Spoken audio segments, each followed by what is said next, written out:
Olá, eu sou Anita Gomes, sejam bem-vindas por aqui. Eu sou terapeuta de mulheres e esse é um canal para quem quer se conhecer com gentileza, um canal onde eu trago conteúdos de autoconhecimento. Seja muito bem-vinda. Se você gosta desses conteúdos de autoconhecimento, se inscreve no canal, compartilhe esses conteúdos com as mulheres da sua vida, porque o meu propósito em compartilhar esses conteúdos é deixar o mundo um lugar mais gentil para se viver. Sinto que nós mulheres somos educadas para não viver o prazer e eu quero muito contribuir para que a gente tenha uma vida mais leve, uma vida mais gentil, uma vida mais gostosinha. E o tema do vídeo que eu trago hoje é justamente um tema que está a serviço de contribuir para essa leveza, para esse encaixe, para esse relaxamento em ser quem a gente é. Por acaso, você já se sentiu insuficiente? Esse é o tema do vídeo de hoje. Sobre se sentir suficiente ou sobre se sentir insuficiente. É muito provável que você já tenha se sentido assim. E eu já me senti assim muitas vezes e recebo muitas questões no consultório que giram em torno desse tema. Sobre não ser boa o bastante, sobre não se sentir boa o bastante. Não é sobre ser, é como a gente se sente. E eu queria deixar isso muito claro. Muitas vezes somos muito boas no que fazemos, mas ainda assim não sentimos que entregamos tudo aquilo que a gente podia. Então conta pra mim, você por acaso já se sentiu assim? Já sentiu que você deu, entregou e ficou com uma sensação de que não era tudo, que você não entregou tudo que você podia? Ou você entregou, sabe que você entregou tudo que você podia, mas ainda assim ficou com uma sensação de dívida, de estar em débito com alguém ou com algo, ou com você mesma muitas vezes. Esse é um tema muito presente em nós mulheres e eu quero falar dele. Eu gosto muito de entender o contexto onde a gente está inserida, o contexto onde a gente vive, né? E a gente está num mundo baseado que exige da gente o tempo todo a alta performance. Então a gente tem que ser uma ótima mãe, uma excelente amante, uma excelente profissional, a melhor profissional. A gente tem que ser boa em tudo que a gente faz. E a gente tem que ser a melhor em tudo que a gente faz. A gente tem que estar sempre nesse top 3, nesse conceito hierárquico de competição. E às vezes não é o competir, às vezes é o estar em algum desses 3 primeiros lugares tem a ver com a nossa referência de se sentir suficiente, de sentir que a gente deu o nosso melhor, que a gente deu o nosso máximo. Então a gente está num mundo que exige o tempo todo da gente, que exige que a gente seja muito, mas muito boa no que a gente faz. E a gente também vive num contexto social onde a educação ela é baseada no apontamento do erro, no apontamento daquilo que a gente não sabe. Então a gente faz prova para saber o quanto a gente não sabe. E quando a gente vai bem numa prova, quantas vezes eu já ouvi, quando chegava em casa e mostrava para o meu pai uma nota alta, ele dizia, não fez mais nada que a sua obrigação. É assim que ele aprendeu, é assim que ele me ensinou. E se eu não parar para pensar, é assim que eu vou ensinar os meus filhos. E o que eu sinto é que essa forma, ninguém faz isso por mal. Eu tenho a certeza absoluta que o meu pai nunca fez isso para me deixar mal. Ele fazia isso porque é a forma como ele entendia de que ia me estimular a melhorar, né?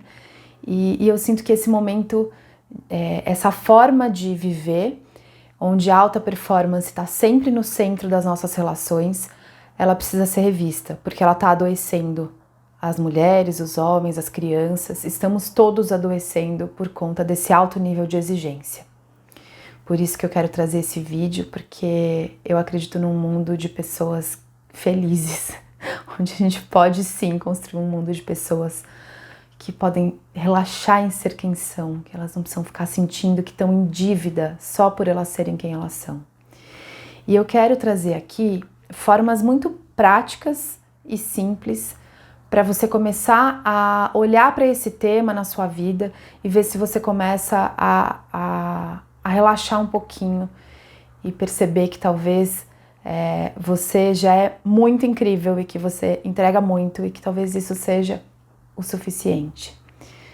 Quero muito trabalhar com essa sensação de ser suficiente com as mulheres. A gente ainda vai construir, tenho fé que a gente ainda vai viver um mundo onde mulheres e homens e crianças se sentem suficientes, porque aí tem relaxamento, tem gostosura em ser quem se é. Então, eu quero deixar aqui 3 reflexões, 3 sugestões de como é que a gente pode começar a trabalhar essa sensação de insuficiência na gente, na vida prática, tá bom? A primeira sugestão que eu quero deixar aqui é: deixe de lado a sua necessidade de perfeição. Será que é possível? Será que é possível deixar de lado a necessidade de ser perfeita? Não somos. A notícia que eu tenho para te dar é que não. Tudo aquilo que a gente for fazer, mesmo buscando a perfeição, ainda assim, em algum nível, vai ser imperfeito. E que bom, porque é sinal de que foi feito por um humano. E os humanos são imperfeitos, apesar da nossa arrogância de achar que somos perfeitas. Então, veja se é possível abrir mão um pouquinho dessa necessidade de perfeição. É possível deixar algo imperfeito de propósito e lidar com essa sensação? Porque às vezes vai dar uma frustração, vai dar uma sensação ruim de desconforto. Você consegue sustentar o desconforto um pouquinho dentro da sua imperfeição ou dentro de entregar uma tarefa que não é considerada perfeita? Começa a se relacionar com a imperfeição. Deixar de lado a necessidade de deixar tudo perfeito. Veja se é possível. Presta atenção quando que de fato é necessário esse alto nível de exigência ou quando você está só fazendo isso por um vício. Muitas vezes a necessidade de perfeição é um vício. Observa se ele é um vício para você. E a segunda sugestão que eu quero deixar aqui é: pare de se comparar com os outros. Você não é os outros, como eu digo para os meus filhos, eles tiram sarro. Mas você não é os outros, mas vocês não são os outros. E quando eu falo isso, eu quero dizer que cada um precisa ser olhado dentro da sua diversidade. Cada família tem o seu funcionamento e tem coisas que funcionam para uma família que não funcionam para outra. E isso é muito rico. A diversidade é muito rica, isso é muito rico, porque somos pessoas diversas. E se a gente tenta ser igual ao outro o tempo todo, a gente está criando uma sensação de ser homogêneo, de ser igual. E é muito chato ser igual, é muito monótono. Fico olhando para essas modas, né? Então, de repente, todos os cabelos se tornam iguais, todas as sobrancelhas se tornam iguais, todos os cortes de cabelo. E isso na adolescência tem um porquê de existir, né? O adolescente, ele precisa se reconhecer para pertencer. Então, ele vai procurar usar o mesmo tênis, ele vai procurar fazer o mesmo corte de cabelo, ele vai procurar usar a mesma roupa, mas isso é uma estratégia para se sentir pertencendo. Como adultas, a gente pode usar outras estratégias para se sentir pertencendo. A gente não precisa pausterizar a nossa imagem, a gente não precisa fazer tudo igual. E quando a gente entra nesse lugar da comparação, a gente perde. A verdade é que a gente perde. A gente sempre vai ter algo que vai ser menos a partir de um referencial óbvio que alguém. Eu gosto muito de uma história que uma amiga me conta de vez em quando, a Darlene. Ela conta uma história do mestre taoísta dela, mestre budista, mestre chinês, não sei qual é a filosofia dele, mas ele conta uma história que é assim: bergamota não nasceu para ser araucária, só que ele fala isso com sotaque chinês e ela contando fica fofo, fica bonitinho. Então, uma árvore de mexerica, de bergamota, não olha para uma árvore de araucária e fala, queria ser a araucária. Não, ela simplesmente é a árvore que ela é. Ela não fica olhando para outra árvore, desejando ser como ela. E a gente faz isso o tempo todo com a gente, isso é muito cruel, porque a gente nunca vai ser igual ao outro, e mesmo que a gente se plastifique para parecer igual a outra pessoa, e plastifique eu não digo só visualmente, eu digo internamente, o preço para isso é muito alto. A gente entra num modo de performar, de criar um personagem que não é nosso. Então, o relaxamento em ser quem a gente tá na autenticidade. Quanto mais eu me conheço, mais eu conheço qual é o meu jeito, Qual é o meu jeito de me comunicar? Qual é o meu jeito de educar? Qual é o meu jeito de expressar o meu corpo? Qual é o meu jeito de me vestir?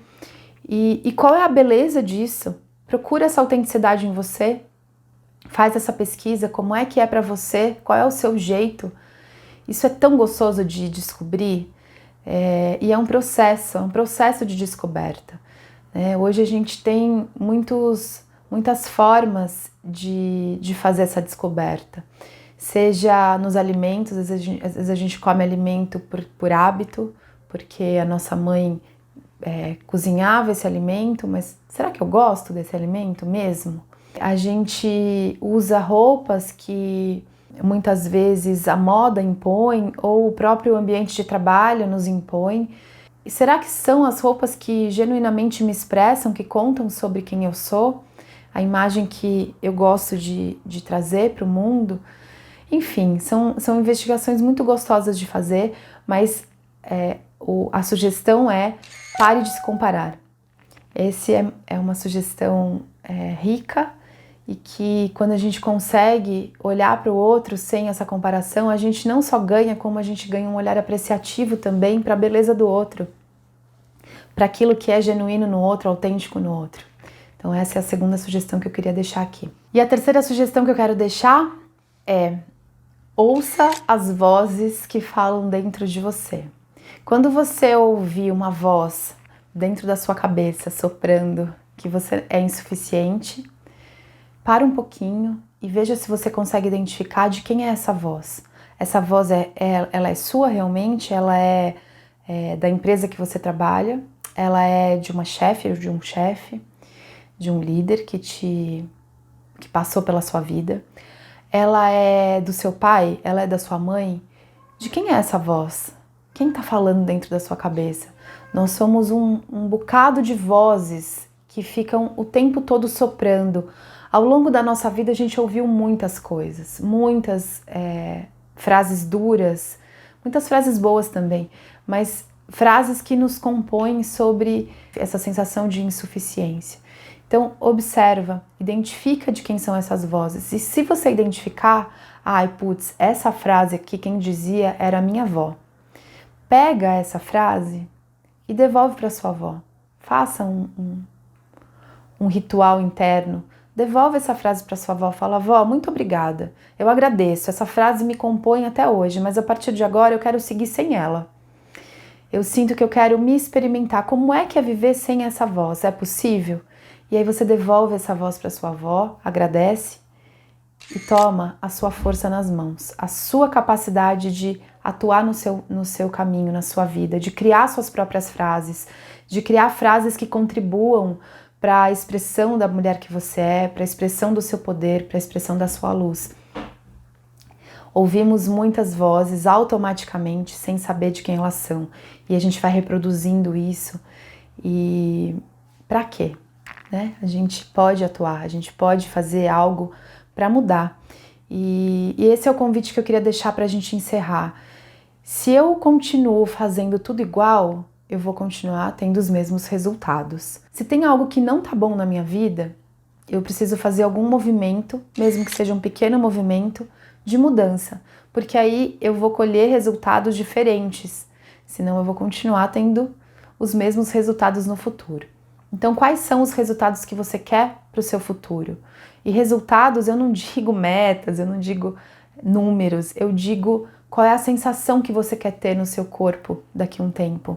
Como é que você quer ser como pessoa, como mulher no mundo? Quais habilidades você quer desenvolver para criar sua autenticidade, para se conectar ainda mais com aquilo que é autêntico e genuíno em você? E aí, olha para isso e se pergunta quais são os pequenos movimentos que eu posso fazer em direção a essa imagem que me inspira tanto.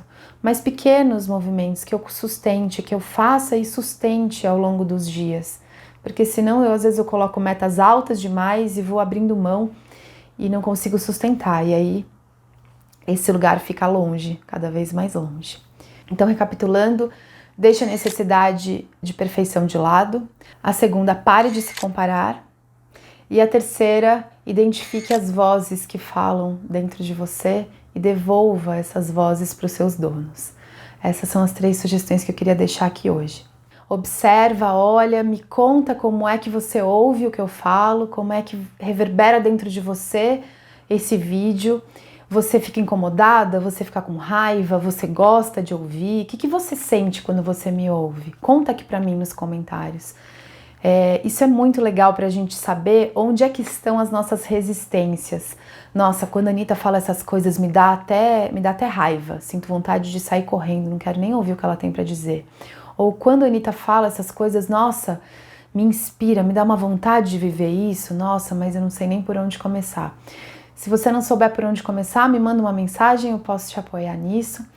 E eu tenho um grupo no Telegram, se você quiser entrar e ficar mais pertinho, onde eu compartilho os conteúdos, compartilho a agenda, compartilho os cursos que eu dou. Você também pode me mandar mensagem pelo direct do Instagram. E se você sente que esse vídeo pode contribuir com outras mulheres, compartilha com elas. Vamos fazer essas mensagens boas chegarem em mais pessoas para que a gente construa juntas esse mundo mais gentil, mais generoso, mais leve, onde as mulheres podem simplesmente ser quem elas são. Esse é o meu maior desejo, que a gente possa ser quem a gente é com gostosura. Até a próxima semana. Um beijo. Tchau, tchau.